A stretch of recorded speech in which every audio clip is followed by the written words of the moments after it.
Good afternoon. My name is Newsome, and today I'm going to talk to you about the rights to vote and why it's so important to vote.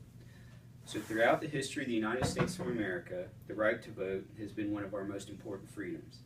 There have been many amendments to the Constitution addressing who may vote. Sometimes we take this right for granted, but this is speech I will address the importance of this right and why we should exercise it. So, general history of voting. The United States Constitution did not originally define who is eligible to vote, allowing each state to determine who is eligible. In the early history of the U.S., most states allowed only white adult male property owners to vote.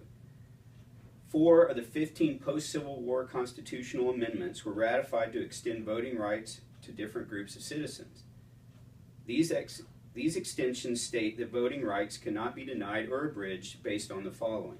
Number 1, race, color, or previous condition of servitude by the 15th Amendment, on account of sex by the 19th Amendment, by reason of failure to pay a poll tax or any other tax for federal elections by the 24th Amendment, and who are 18 years of age or older to vote shall not be denied or abridged by the United States or by any state on account of age, the 26th Amendment.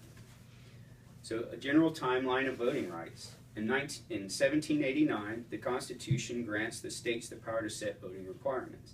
In 1790, the Nationalization Act of 1790 allows white men born outside of the United States to become citizens with the right to vote. In 1792, beginning of the abolition of property qualifications for white men. In 1868, citizenship is granted to all persons born or naturalized in the United States. In 1870, non-white men and freed male slaves are guaranteed the right to vote by the 15th Amendment. But at this time, most states were successful in suppressing this vote. See the Jim Crow laws. Okay. In 1887, citizenship is granted by Native Americans who are willing to disassociate themselves from their tribal belongings. In 1887, this was the Dawes Act. In 1913, direct election of senators, established by the 17th Amendment, gave voters rather than state legislators the right to elect senators. In 1920, women are guaranteed the right to vote by the 19th Amendment. In 1924, all Native Americans are granted citizenship and the right to vote regardless of tribal association. In 1943, Chinese immigrants given the right to citizenship and the right to vote by the Newsome Act. In 1964, tax payment prohibited from being used as a condition for voting in federal elections by the 24th Amendment. In 1965, protection of voter registration and voting for racial minorities is established by the Voting Rights Act of 1965. In 1966, tax payment and property requirements for voting are prohibited in all U.S. elections by the Supreme Court and Harper v. Virginia Board of Elections. In 1971, adults age 18 through 21 are granted the right to vote by the 26th Amendment. This was basically due to the fact that the country felt that if soldiers could die for their country, they should be eligible to vote. In 1986, United States military and uniformed service, merchant marine, and other citizens overseas living on bases in the United States, abroad, or aboard a ship are guaranteed the right to vote by the Uniform and Overseas Citizen Absentee Voting Act. Okay, generally, voting, in generalization to summarize voting, the most common method used in the U.S. elections is the first past the post system, where the highest polling candidate wins the election.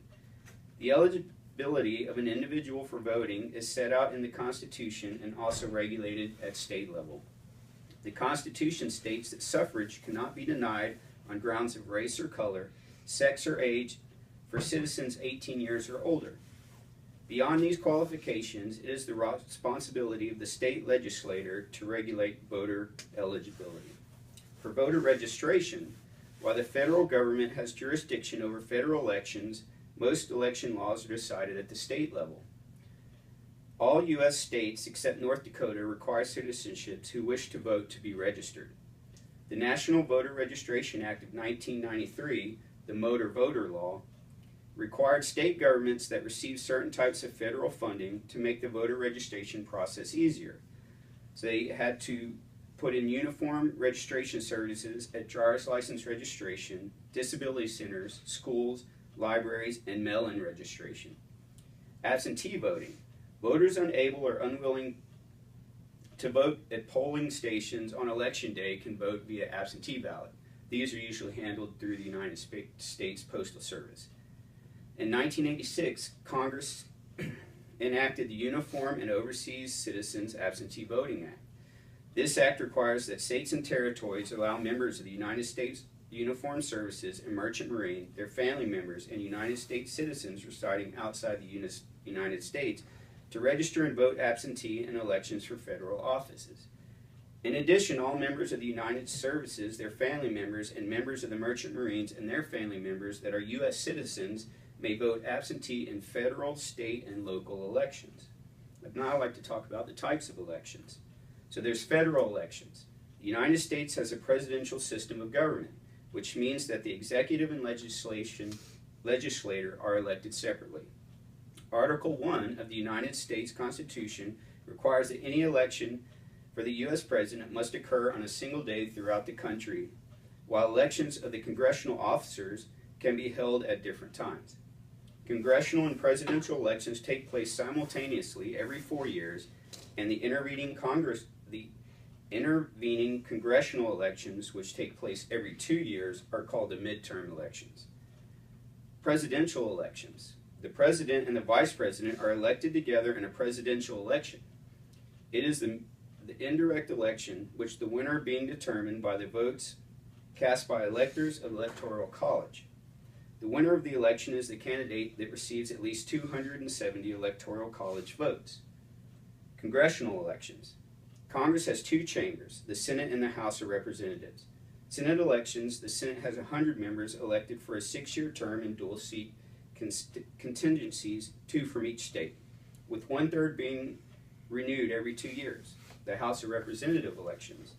A chart of party balance in the House of Representatives has 435 members, elected for a 2-year term and single seat contingencies. House of Representatives elections are held every 2 years on the first Tuesday after 1 November in even years. Special House elections can occur if a member dies or resigns during a term. House elections are first past the post elections. State elections. State law and state constitutions controlled by state legislature regulate elections and state level and local level. Since the separation of powers applies to states, well as the federal government, state legislations and the executive, the governor, are elected separately. In local elections, at the local level, county and city government positions are usually followed by elections, especially within the legislative branch. Okay, and I'd like to point out about exercising our rights. So since 1972, everyone has had the right to vote in America, as long as they're a citizen. Of our total population that is eligible to vote, only 43% have showed up to vote.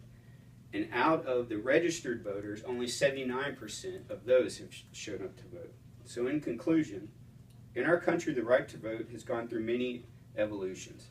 Many amendments to the Constitution have focused on giving everyone in our country the right to determine its fate. Voting affects many things in our states and our United States as a whole. Voting is not only a constitutional right, but is our way of voicing our opinion on the outcome of our great nation. So please vote. Thank you.